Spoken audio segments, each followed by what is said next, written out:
19/2/2019 का first shift का paper है। फर्स्ट शिफ्ट का क्वेश्चन नंबर 51 दिया गया है।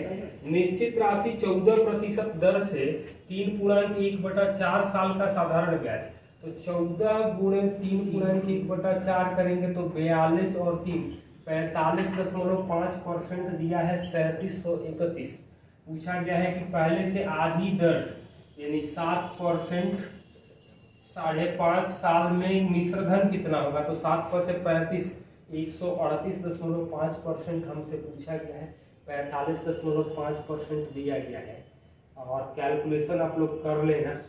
क्वेश्चन नंबर 52 में दिया गया है महिला ई में महिला कर्मचारियों की संख्या। तो ई में महिलाओं की संख्या जो आ जाएगी वो 280 को 3/5 में बांटेंगे तो 5 3 8 यानी 35। तो 175 जो है वो वहां निकालेंगे तो 260 और 240 यानी कि पुरुष। तो 500 का कितना परसेंट होगा। ये 35% होगा। कैलकुलेशन ध्यान से देखना। 53 नंबर सवाल दिया गया है उस छोटी से छोटी संख्या के अंकों का योग क्या होगा जिसे 21, 28, 30 और 35 से भाग देने पर 10 शेष बचे लेकिन 17 से विभाज्य है। तो यहाँ पर इसका एलसीएम लेंगे तो ये तो आ जाएगा हमें 420, मतलब 430 तो नहीं कटेगा, 850 17 से कटेगा तो अंकों का योग जो आ जाएगा वो 8 5 13 आ जाएगा। यही पूछा गया है। क्वेश्चन नंबर 54 दिया गया है 16% वार्षिक दर से 15,625 रुपए की राशि 2.3/4 साल का चक्रवृद्धि ब्याज है। यदि ब्याज की गणना वार्षिक आधार पर की जाती है तो एक चीज ये बताओ कि 16 दो बार करेंगे और एक बार 12 करेंगे। 16 गुणे 3/4 करेंगे तो 16 करेंगे तो 34.56 आप फिर 12 यानी 34.56 प्लस 12 प्लस 34.56 गुणे 12/100% गुणा कर देंगे 15,625 से और तब ये ब्याज निकाल लेना और कैलकुलेशन ध्यान से कर सकते हो। तो 34/12 कितना हो जाएगा 46.56। ये गुणा करेंगे 34 और 12 को तो ये आ जाएगा 348 6 354 यानी 3.54 46 3 49 और 1 50.10 परसेंट कितने का 15,625। तो मतलब आधा से थोड़ा सा ज्यादा। तो ये तो आ जाएगा 7812 से थोड़ा सा ज्यादा और 7812 से थोड़ा सा ज्यादा में दो ऑप्शन दिया गया है 7932 दिया है और 7923 दिया है। तो आप लोग इसको कैलकुलेट कर लेना एग्जैक्ट क्या आ जाएगा। क्वेश्चन नंबर 55 दिया गया है वस्तु का विक्रय मूल्य क्रय मूल्य का 84% है। मतलब सीपी 100 है, एसपी आ रहा है 84, मतलब लॉस जो आएगा वो 16 का आएगा। अब 20% पड़ गया 120, ये 25% पड़ गया 105 यानी कि ये तो 15 का हानि हुआ। कह रहा है कि हानि में कितना प्रतिशत वृद्धि अथवा कमी हुआ। तो 1/16 गुणे 100% करेंगे तो 6.1/4% की कमी आएगी। 56 नंबर सवाल दिया गया है दो संख्याएं 3 5 के अनुपात में है, प्रत्येक में 9 घटाया जाता है तो 12 23 हो जाती है। यदि छोटी संख्या में 3 जोड़ा जाता और दूसरी संख्या में 7 घटाया जाता तो उनका अनुपात क्या है। तो यहाँ पर 2 का गैप है, यहाँ 11 का, मतलब 33 और 55 ये आ जाएगा 24 46 साफ साफ दिखाई दे रहा है। यहाँ पे कह क्या रहा है 9 के लिए 9 है, छोटी में 3 जोड़ा जाता है मतलब 36 और दूसरे में 7 घटाया जाता है मतलब 48। तो ये रेशियो कितना आ जाएगा ये कह रहा है। अब यहाँ पर इस तरह से देने से कई तरह के सवाल बनेंगे और आप आंसर याद नहीं रख सकते हो, ये चीज का फायदा होता है। क्वेश्चन नंबर 57 दिया गया है x + 4 x + 12 x - 1 और x + 5 समानुपात में है तो x और x - 7 का मध्यानुपात क्या होगा। तो यहाँ से तो हम लोग देख सकते हैं कि गुणा करेंगे तो x square plus 9x plus 20 बराबर x square plus 11x minus 12 cut जाएगा, यानी कि x का मान तो 16 आ जाएगा। 16 गुणे 9 कर देंगे तो ये आ जाएगा, वर्गमूल मध्यानुपात निकालना है तो ये आ जाएगा हमें आंसर 12। क्वेश्चन नंबर 58 दिया गया है 35 आम बेचने पर 7 आम के क्रय मूल्य के बराबर लाभ होता है।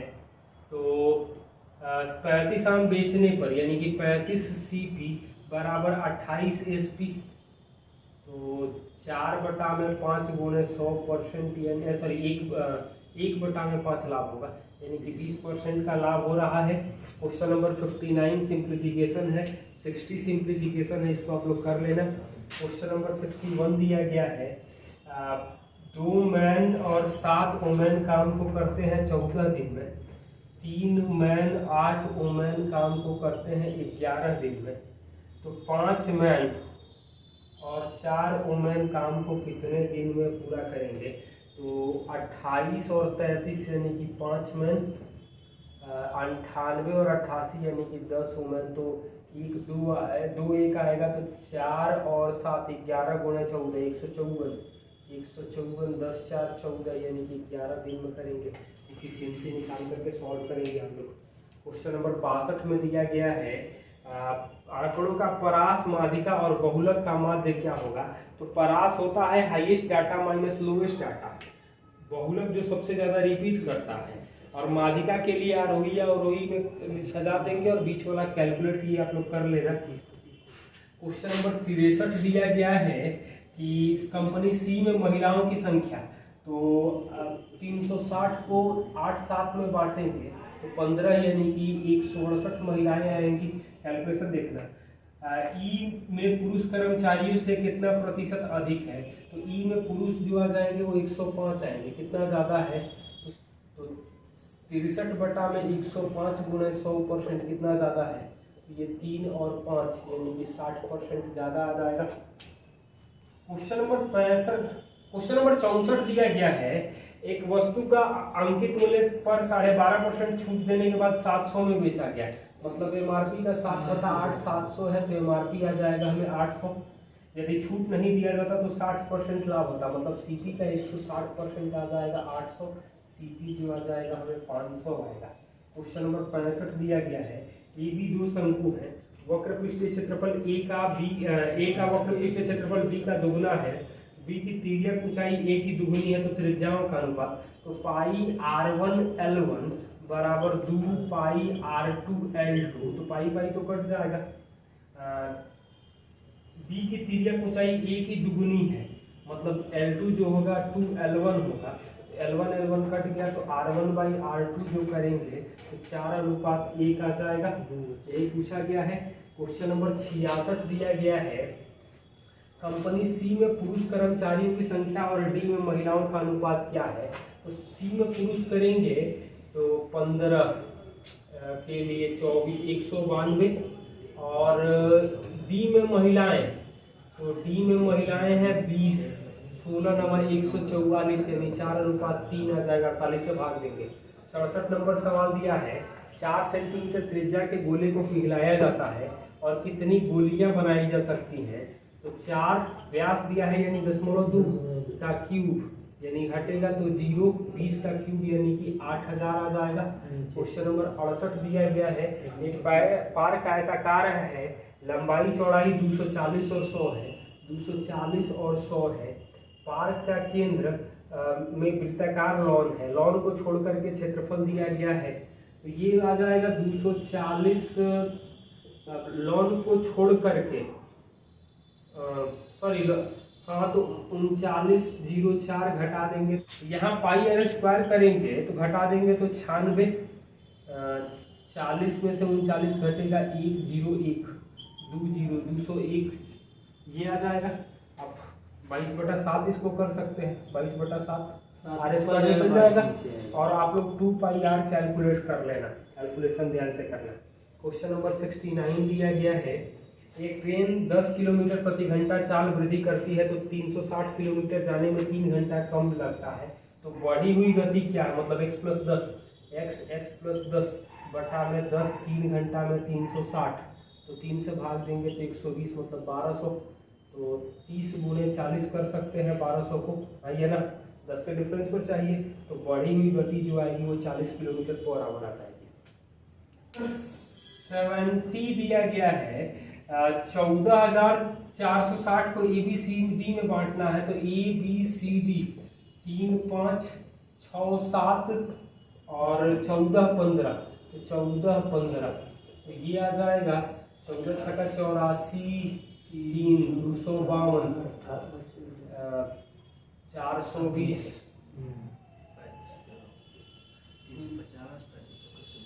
490,